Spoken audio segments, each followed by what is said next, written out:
The difference between people in life who succeed and those who feel stuck is not whether they feel emotion or not. It's how they perceive and respond to them. Because there's a switch in your brain that determines your action based on the situation that you're in. It controls your operating mode. It decides whether you act rationally, staying focused on your goals no matter what happens, or if you lose control, letting your emotions take over and act impulsively as a result. Maybe you said something that you shouldn't have out of anger, or you simply avoid engaging in the goals that you set for yourself because anxiety holds you back. And if you want to become the best version of yourself, you need to be in control of that switch. Otherwise, your emotions will control your life, your relationships, your career, and your life will suffer as a result. And in this video, I'll explain how to take back control over that switch to make better decisions and achieve your goals. An emotional hijacking is an immediate, overwhelming emotional response that out of proportion to the actual situation that you're in, because your brain senses a much deeper emotional threat than there actually is in front of you. In simple terms, it's when your emotions, they take over your thinking and behavior without your consent, kind of. And this can be triggered by a range of negative emotions, but in my experience, it often comes down to anger, fear, or anxiety. Because the trap is that your emotions, they have been designed for your survival, not to be happy in modern life and buy a condo and a car and whatnot. They're almost entirely focused on preservation, which means that it's only about the short term.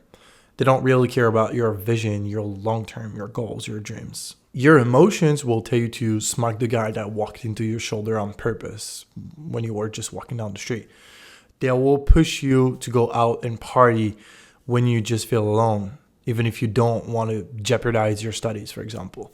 And they will make you crave sugary food after a discouraging day at work. And the danger is not about your emotions. It's about letting your emotions dictate your default mode of acting, your mode of operating. Because this is just a recipe for regret and powerlessness. Now, this is especially true for young men who experience more hormonal fluctuations, right?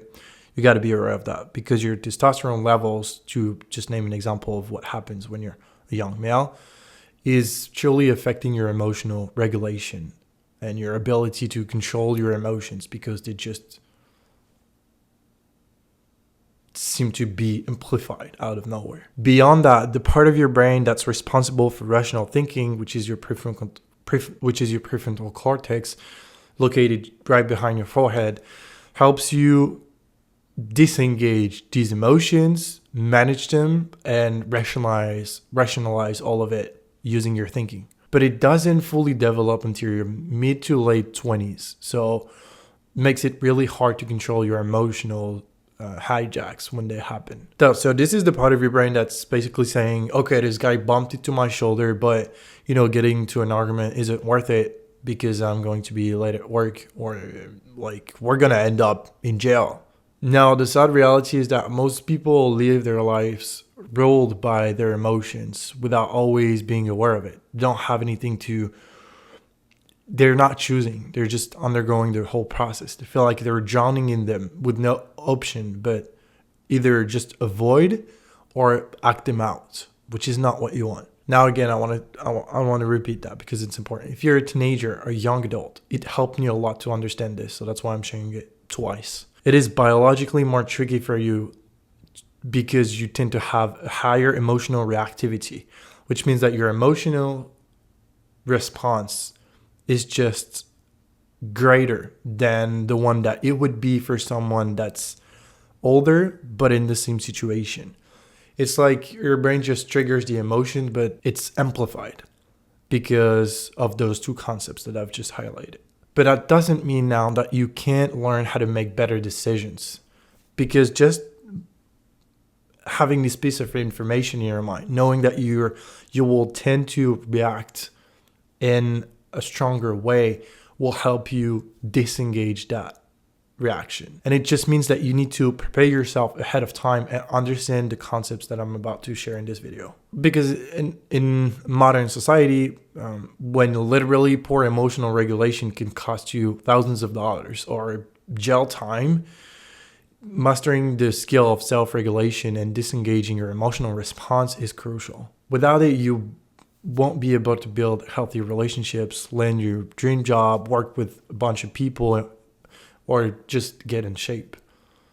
And let's take getting in shape, for example, because this is, to me, the first step towards developing that self-regulation skill that you'll need. In that case, if your goal is to get in shape, if you let your emotions guide you, for example, you will cheat on your diet, you'll skip the gym, you'll ruin your chances of achieving your goals, because it doesn't make any sense on an evolutionary level to just go to the gym, to put your body under loads of stress, just lifting heavy stuff up and down off of the ground. Doesn't make any sense for your emotional system. But now it does a lot for your rational system, who wants to, you want to be healthy on the long term, you want to live longer. So that makes sense, but not when it comes to your emotions, though. And that's why you feel lazy, you get anxious, or you just avoid frustration altogether because you respond to the emotion and you stop engaging in the behavior because of them. And if you're wondering where to start your self-improvement journey, trust me, it should begin with physical exercise. And I will explain that in the later section. The real challenge is that sometimes you need to go against your natural instincts, against what your brain is wired to do. A lot of times it will react before you even have enough time to think. And if you're wondering how someone could commit murder, cheat on their partner, or get hooked on reality TV, it's because they just let a burst of emotion drive their behavior instead of using rational thinking. We'll all have a switch in our brains, a switch between rational and emotional modes of operating. When you watch a movie, whether it's drama, comedy, blockbuster, whatever it is, you turn off your rational side and immerse yourself in emotional thinking, which makes sense because the context is appropriate. You're not sitting here calculating how to save the Titanic, right? Instead, you feel the despair of those freezing people in the water, just hopeless. You'll experience their sorrow, and it's on an emotional level, not on a rational level. Otherwise, it wouldn't make sense to go see a movie if it's not a documentary. That's a good scenario. That's a calm situation. But in certain situations, when an intense and potentially destructive emotion arises, like a surge of anger when the guy bumps against your shoulder in the street, you don't want to flip the switch to emotional mode instantaneously. You want to stay in control of the ship. Otherwise, you may be doing something that you're going to regret in the future. Because again, the truth is that we don't live in a primal society, and some instincts that have no place in a society for people to be able to live together. You cannot assault someone just because they cut you in line in the grocery store. So the goal then becomes to be in control of that switch. You want to be flexible. You want to be able to respond in the best way possible according to the context that you find yourself in. Now, this doesn't not mean that you should suppress or ignore your emotions or that they're bad for you. That's not true at all. And they're just as important as your rational thinking. They're here to guide you, and they're going to help you. They're at the core of your human experience. So keep that in mind. What you should do is listen to them and acknowledge your emotions. But when it comes down to taking actions, in most cases, rational thinking should have the final say. Imagine seeing some random guy hop into a Mercedes-Benz, right? You feel a wave of envy rushing through your body, and you want to act on that emotion. But if you do, you'll just end up rushing to the bank to take a loan with a 10-15% interest just to buy the same car that same day, which will just ruin your finances and probably a relationship with your wife. That's telling you that you're not thinking straight. So you need to be in control of that switch.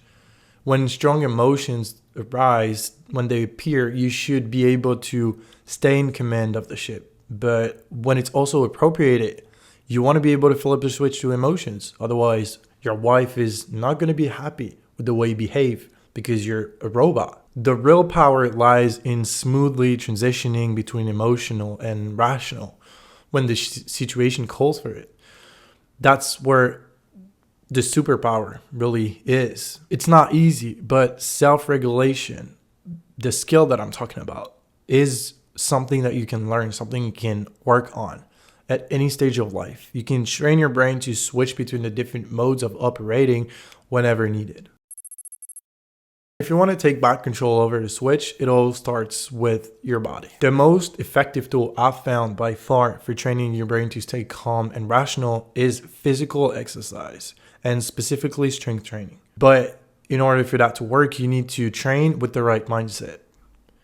You have to be mentally present and focused. I'm not talking about just doing 10 minutes on a cardio machine, like a treadmill, just like, I don't know what people are doing on treadmills. They look like they're not even exercising. Or trying some random exercise that you saw with a bustle ball on Instagram, right? Because if you want to increase the control that you have over the switch that's in your mind, you need to deliberately put your body under stress, which is what you do when you're training hard.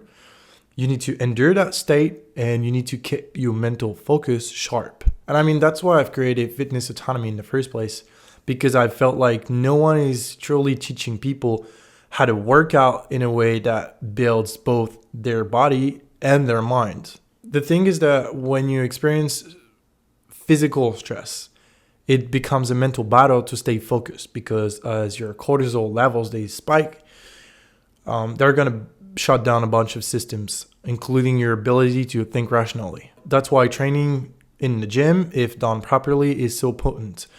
It's basically deliberately putting external pressure on your body and staying focused on keeping the technique pristine, which is really hard.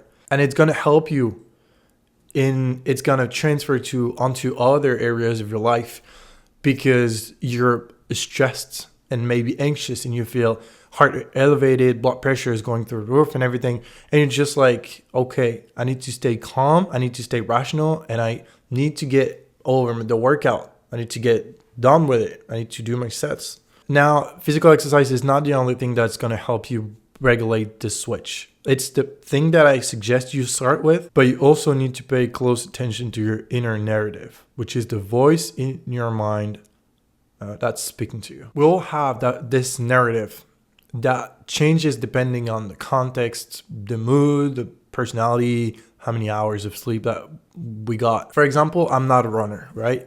And if I go for a run today, my internal dialogue might sound something like, what the hell are you doing? This was a bad idea. You're not even supposed to be running. Look at it. Your shins are already hurting. You won't last 20 minutes. Now, if that narrative shows up automatically, or kind of, your job is to reframe it. And I call this stoic reframing. I use it myself pretty much every day whenever I'm doing something like filming a video, for example. And I tell myself, I counter the narrative. So I listen to the narrative and then I counter it, telling myself, this thing is an opportunity to test myself and get better, whatever the outcome. No matter what your narrative is trying to tell you and how diminishing this voice can be, you can reframe it and choose not to act based on it. You have to understand something crucial, which is that your inner narrative has no direct control over your actions and your behavior. And by understanding that, you reclaim control over the switch. But sometimes when emotional hits hard and fast, like a burst of anger, frustration, or sadness, you don't always have the headspace for reframing like this in the moment. Take driving, for example. It always works with anger. Someone brutally cuts you off, and in 1 second you're scared, and the next second you're fantasizing about their car crashing at 90 miles per hour in a roadblock. In moments like this, reframing may not be possible because the emotion is just too intense and too quick. And what you need to do in that instance is to learn how to pause. A simple pause can change your life. Trust me, it changed mine. All you need to do is to tell your brain to give you 3 seconds. Just a few seconds, few moments to distance yourself from the emotion and avoid acting irrationally. Now, this technique is not only useful for anger, it's also useful for handling impulses, frustrations, and temptations.